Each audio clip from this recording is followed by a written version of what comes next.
Hey guys, welcome to another episode of the Optimal Health Show. We got a fantastic show for you today. Now, before we actually get into the show, I just want to make sure if you had the opportunity to sign up for my absolutely free 7-week sleep course.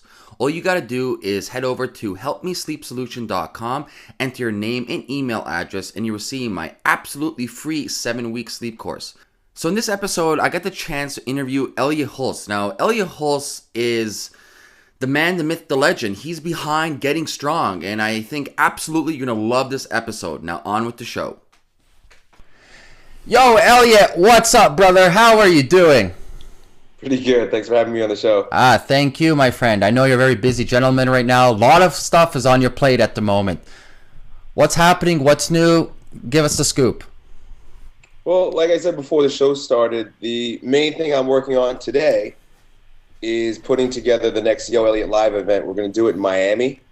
And this will be the third one. The first two went really, really well. But I have a feeling, I've had this feeling that I wanted to spend more time with the people that are there. So this time in Miami, we've rented a room at a Brazilian steakhouse, all you can eat. So we're going to do that afterwards and then maybe hang out on South Beach a little bit. So more of a destination rather than just, strength training and philosophy Q&A.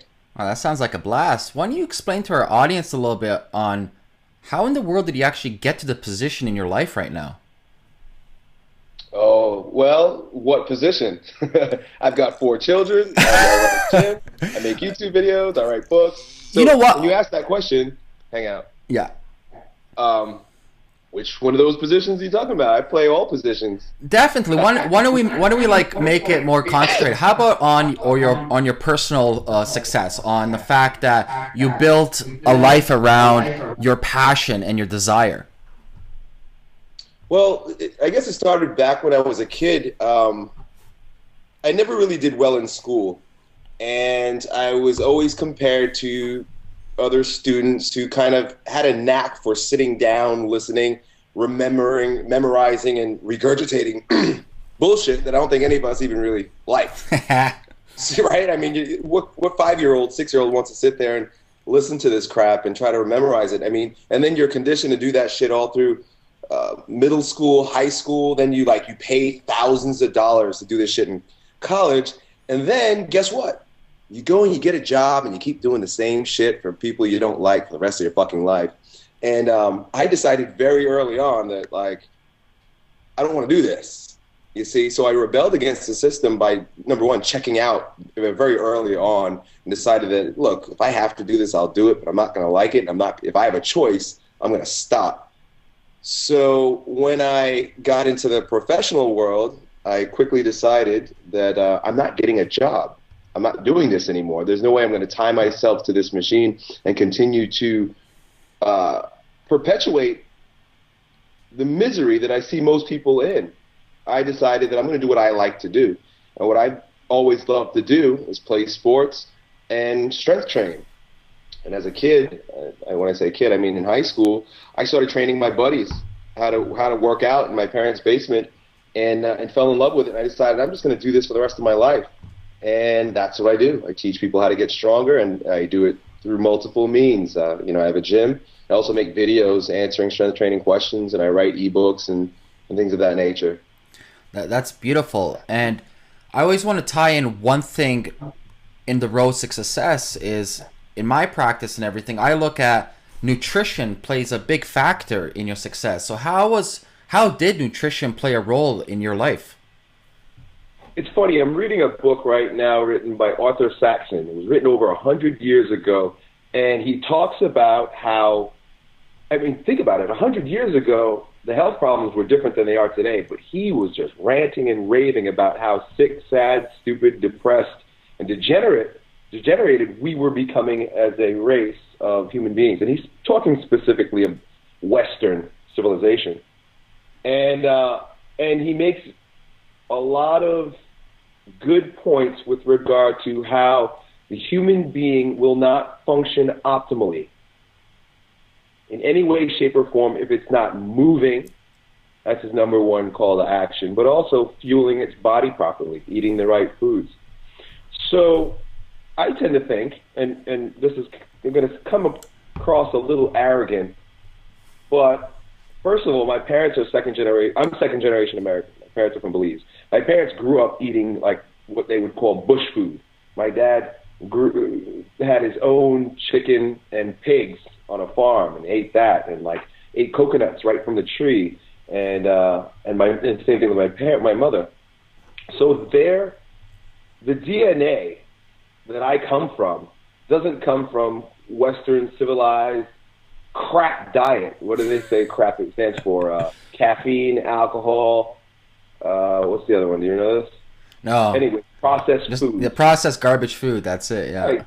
Your cells are made up of the shit you put in your mouth. Definitely. And the stuff that we feed ourselves on is creating the cell. At a cellular level, we're being degenerated. So you can imagine how the DNA is weak in an individual who comes from parents that have eaten, and perhaps maybe generations of eating, crappy food as opposed to someone eating from the land.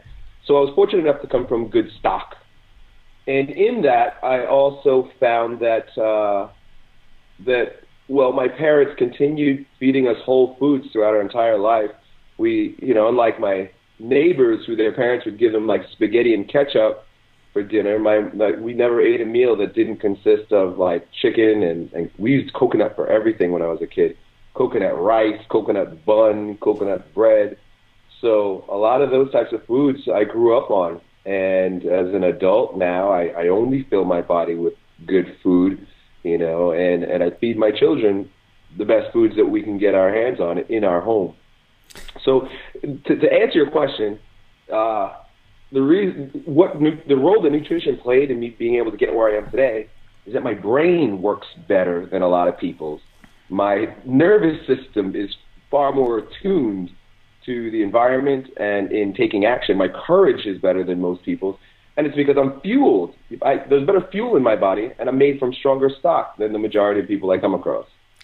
Now, when you're dealing, because I know you run a successful gym, you have a successful business, when you're actually dealing with clients around the world, and when you explain them this principle about eating healthy foods, a whole foods diet, the connectivity between cognitive scale, so forth and so forth, do you find that people are actually shocked by what you're telling them? No, anybody who has two brain cells that are still slightly flickering can understand the fact that every cell in your body is made from something, right? What are you actually adding to your body to make those cells? Okay, good. So we understand that. I mean, that's pretty clear. We're not self-generating. You stop eating, you die. Stop drinking water, and eating, you die. We're not self-generating. We have to ingest, digest, assimilate nutrition in order to build the cells of our body. That's pretty clear.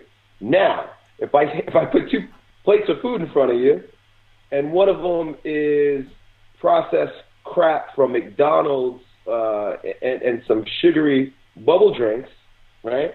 And the other one is a chicken, an organically grown chicken that had sunshine, fresh air, and ate from the land, along with some vegetables that were harvested responsibly, right? Say some broccoli.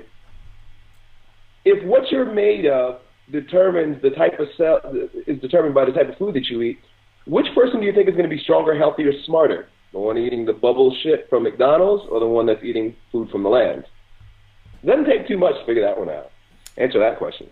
No, I couldn't agree with you more, but I find it really funny though sometimes when you actually tell people that food will equal success in every aspect. I mean, it'll equal success in business, it'll equal success in longevity, you equal success in achieving strength. But yet people, they accept the fact, the information's there, but they don't imply it. And that's why I don't get sometimes. Have you ever come across certain individuals like that where they know, yeah, that's the right information, but they're not doing it? Well, that's in every walk of life. That's nutrition, that's exercise, that's studying, that's meditating, that's, becoming the strongest version of yourself is a job in and of itself. So we all know the right things to do. I think if you're ignorant in this day and age of certain facts that are pretty evident, it's because you want to be ignorant. I mean, who was it? Benjamin Franklin created the first library like over 100 years ago. We have the internet now. You don't even need to go to the goddamn library. You turn on your iPhone or your computer or any means for receiving information, and you will quickly come to the fact that you've got to eat well in order to feel well. So it's purely a choice. People are doing it, not doing it because they're choosing not to. And that brings us to behavioral science. That brings us to what type of character are we dealing with here? A person who knows that they're slowly killing themselves and making themselves sick and depressed, but yet they're so masochistic that they're still doing it? What's that about? So it begs the situation that we need to dig a bit deeper. What's going on?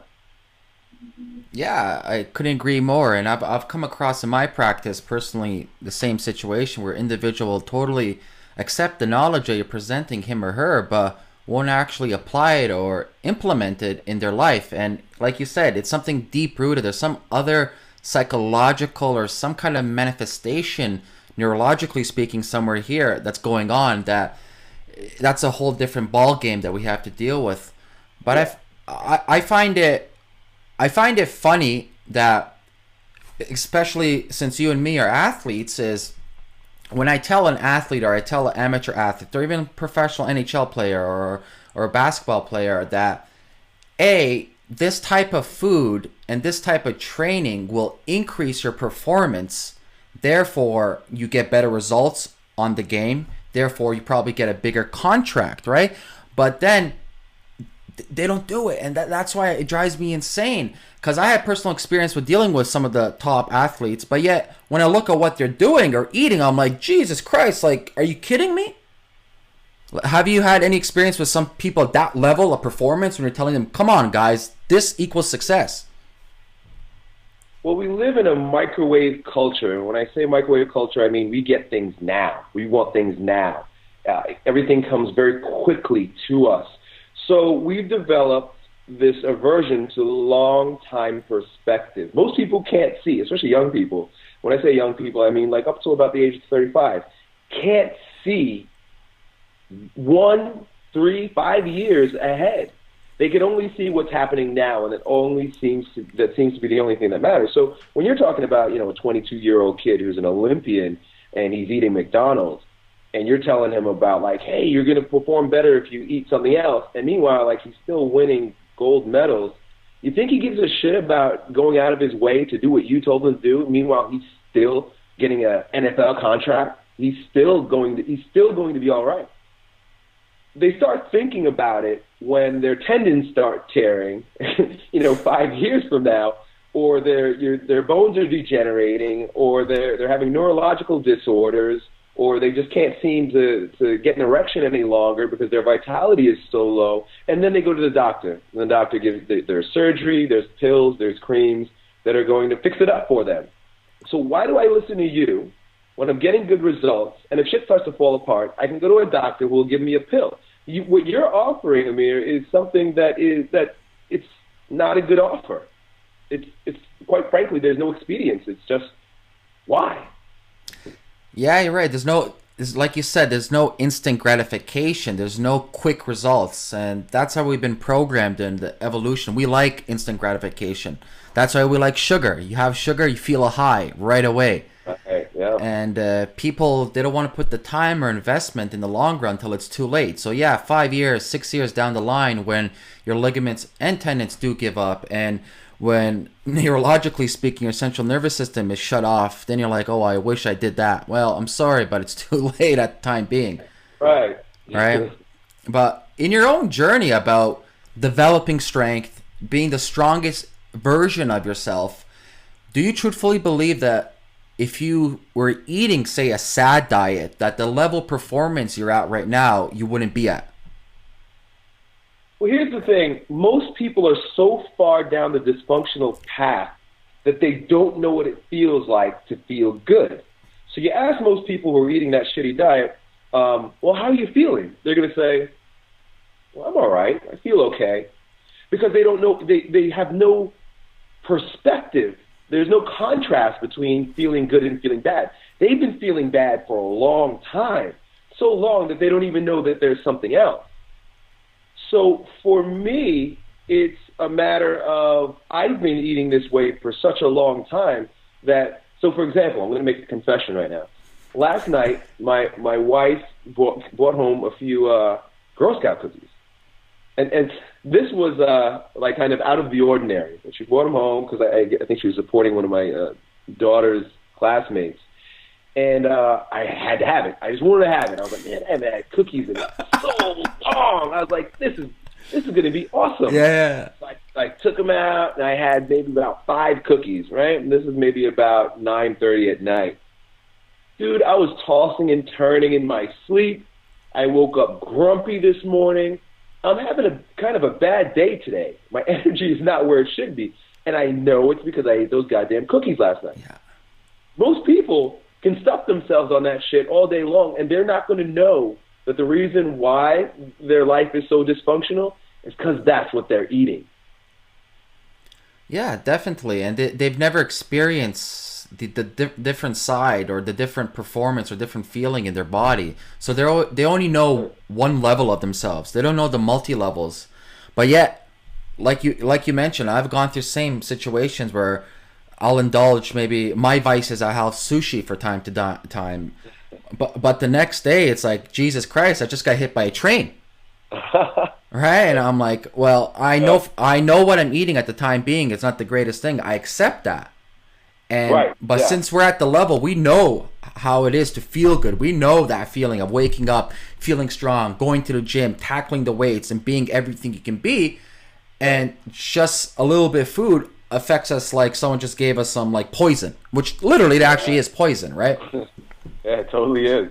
I feel my body going through detox today. Yeah, it's absolutely insane. And I want really people to take in the message that, talking about gym, because I really want to focus about, becoming the strongest version of yourself, not just in physical aspects, but in a mental aspect, that when dealing with your path in achieving physical strength, mental strength, you must realize that, and you're mentioning this earlier in our conversation, you are what you eat. For example, your bones right now, our bones right now are the same material that we ate last year.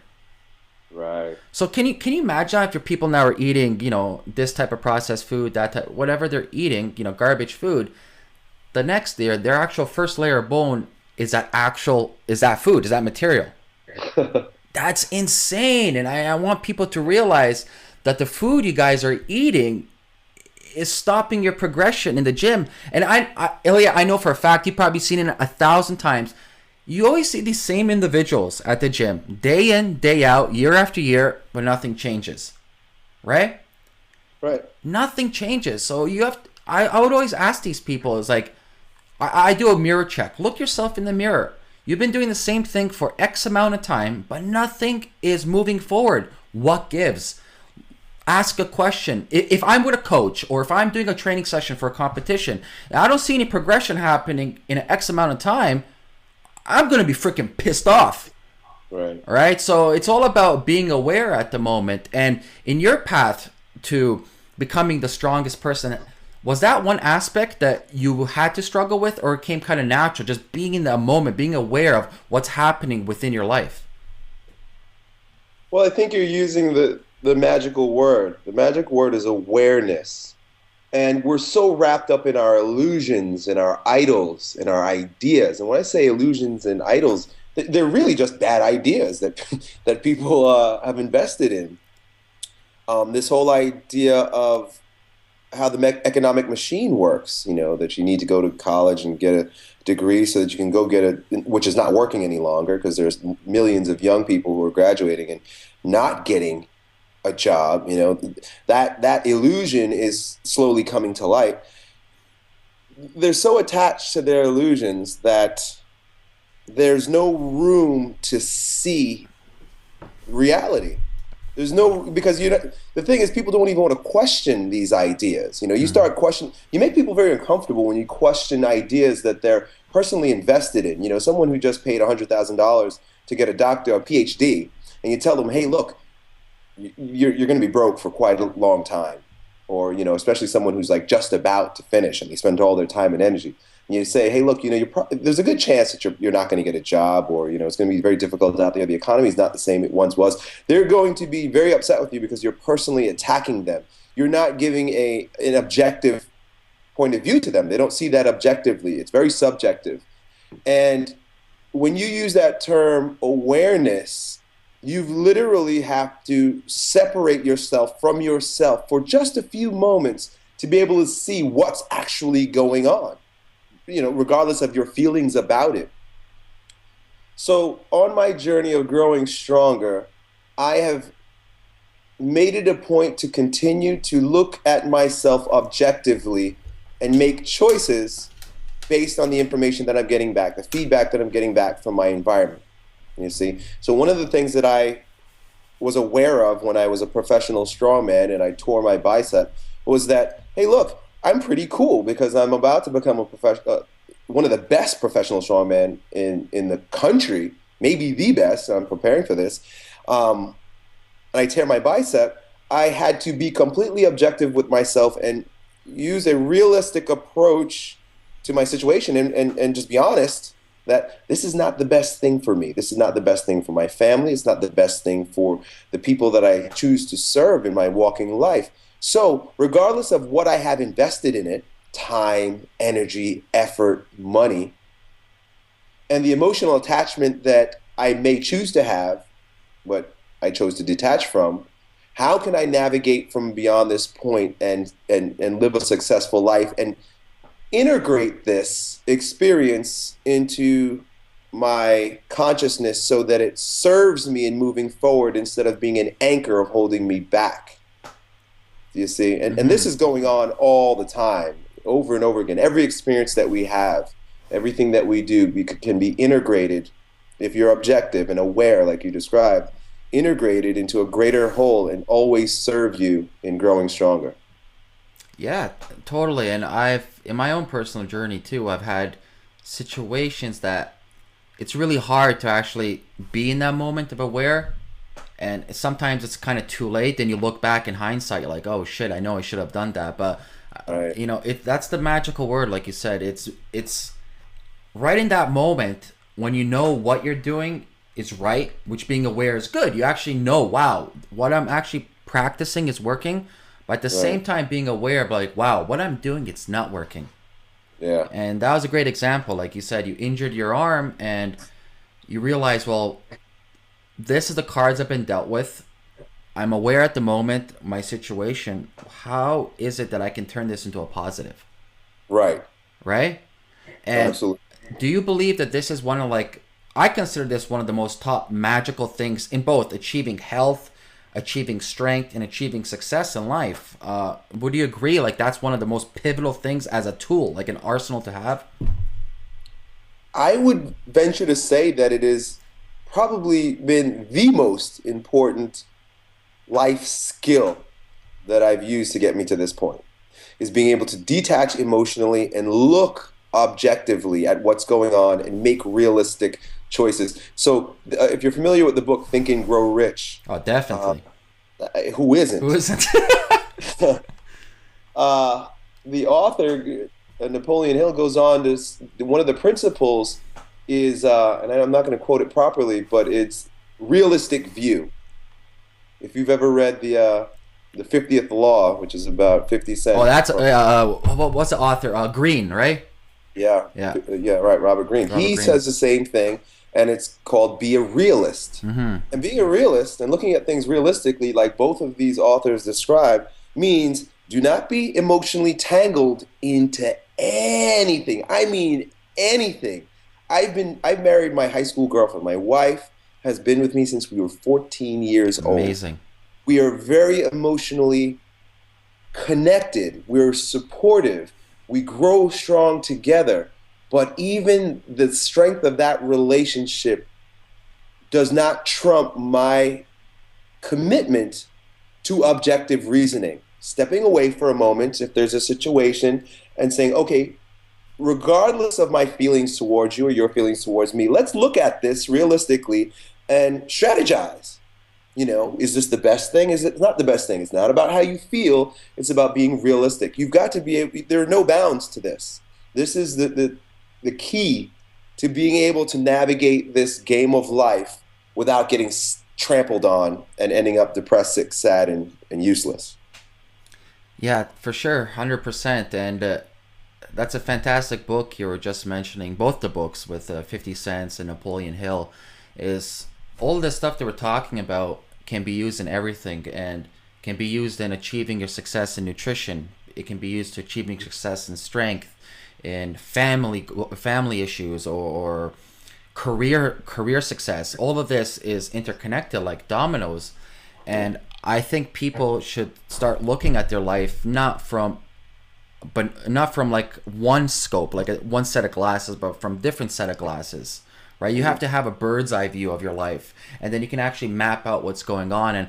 And I believe in the world of physical culture, what entails everything right now, from health to strength to spirituality to love. I think right now we're overlooking all the interconnections of everything, and we have to look at how everything's put together. It's a package deal. It's not one or the other. Right. Right? There's this concept, I think it's a Buddhist concept called Sat Chit Ananda. You ever heard that? Yeah, I heard it. Yeah. It's basically what you just said. Nothing exists without everything else. Yeah. So we in the West and mankind in general, basically, in the East, they've created philosophies to kind of deter this, but we become so attached to the head brain that we have even separated it from the rest of our body. Yeah. Now, as neurotic, and that's the perfect term for it, as neurotic as that is, to consider that the head is some sort of magical being inserted into this human skull, and this is just like a flesh suit that is animal-like, and we need to control it. As crazy as that is, and not realizing that the magnificent genius of our autonomic nervous system and the beating of our heart and the secreting of our hormones and the replacing of our cells and the digesting of our food and the growing of a baby inside the womb of a woman being something that you're not trying to do with your head, as neurotic as that detachment is, mind from body, we go as far as to consider and to play this game as if we are separate from our environment. You're made from the dust that you're breathing in. You're made from stardust. You're made from all this stuff. The tree is not a tree without you being you. And vice versa. The entire environment is you. You are the earth. There are a lot of concepts, mainly religious concepts, that we were put here. It's like there was nature and there was the earth, and then human beings popped in from somewhere else, intergalactically, right? In the same way that an apple tree, apples, right? That's what it does. It's an apple tree, and apples come out of it. The earth peoples. The earth, we come out of this thing. We're no separate from the earth than we are from our mothers, hence the term, Mother Earth. Mother Earth. So it's completely an illusion. It's completely it's an illusion. It's a story we're telling ourselves. The story has been resourceful in many ways because it's helped us create a lot of technology, but it's also taken us away from Eden, if you will. Yeah, 100%. It's literally like the movie Matrix, and it's kind of scary, but I'm finding it more and more we're kind of blinded by the true reality that actually exists out there. Mm-hmm. And everything that we've been talking about today will, I truthfully believe, shine a path for success. And whatever you can define success can be, if you want to make a 7 figures, 8 figures, 9 figures, whatever it may be. Success may be just having a modest life, having a happy family with your loved ones. It can be, becoming the best that you possibly can be in a sport. Whatever you define as success, combining everything that we talk about, nutrition, awareness, being connective, all of this will lead you to success. And this is a perfect segue for my next question, and the final question of the show is, I always ask my guests for one special tip. I mean, if you had to give one optimal health tip out of everything, just one, what would it be? Well, I'm going to use a term, and the term's not going to give it the justice. It's not going to do justice to what needs to happen. So I'm going to share the term with you, but I'm also going to give you what it looks like if you actually implement it. Meditate. And when I say meditate, a lot of people conjure up feelings and ideas of, an Indian man sitting cross-legged with his fingers together or doing yoga or something like that. It seems arduous. You say meditate. It's like, oh, I don't even have time to cook food. Now you want me to meditate? Yeah. Meditation is the real way of life. It's what's actually happening. So when I say meditate, it's a walking perspective of detachment from other people, from ideas, from your thoughts. Don't even get so tangled up in your own thoughts and emotions that it draws you away from meditation. As you're walking, continue to keep a barrier up against bad feelings, good feelings, against duality in any way, shape, or form. And come back home to the center where you can breathe, where you're alive, where your peace of mind resides. Now, the practice of meditation or being in a meditative state for a particular amount of time per day just helps you take this with you, so you become comfortable doing it so that when you're out in the world and you're getting bombarded, I have 4 children. I come home and I'm bombarded. You almost have to be able to retreat to this place of peace within while the world is spinning around outside you, almost like the center of a cyclone.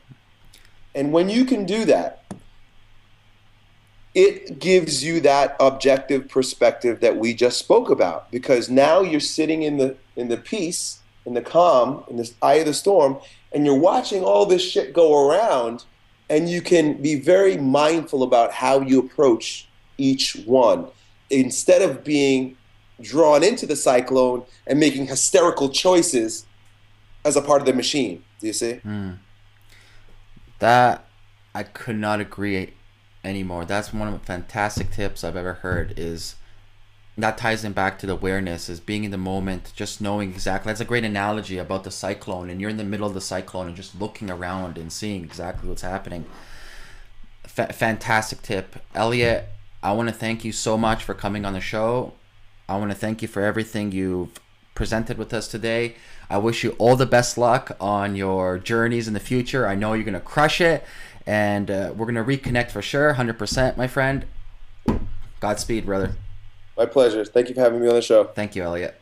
Hey guys, I really hope you enjoyed today's episode with Elliot Hulse. If you haven't done already, head over to amirarosik.com and join the Optimal Tribe. By becoming a tribe's member, you will receive my weekly interview with the world's top experts, my weekly newsletter all about health, nutrition, and fitness, and everything that you can do to optimize your life. Catch you next week.